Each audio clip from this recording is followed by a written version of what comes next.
गेवराई तालुक्यातील पांढरवाडी गावात पूर्ववैमनस्यातून 27 वर्षीय तरुणाची धारदार हत्याराने भुसकून हत्या करण्यात आली आहे।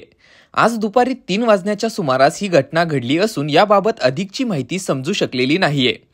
मात्र हल्ला झाल्यानंतर उपचारासाठी दाखल करण्यासाठी घेऊन जात असतानाच रस्त्यातच या तरुणाचा मृत्यू झालाय। बालाजी भगवान घरगुडे असे मयत तरुणाचे नाव असून घटनेचे गांभीर्य लक्षात घेता तलवाडा पोलीस ठाण्याचे सहाय्यक पोलीस निरीक्षक सोमनाथ नरके यांनी घटनास्थळी जमादार काकडे यांच्यासह बंदोबस्त तैनात केलाय। तर गेवराईत उपजिल्हा रुग्णालयात पोलीस उपनिरीक्षक बोडके आणि जमादार खाडे हे दाखल झाले आहेत।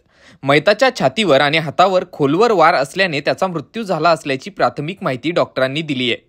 तसेच मृतदेह शवविच्छेदनासाठी गेवराई उपजिल्हा रुग्णालयात नेण्यात आला असून त्यानंतर गुन्हा दाखल करण्याची प्रक्रिया सुरू होईल असे पोलीस सूत्रांकडून समजतंय।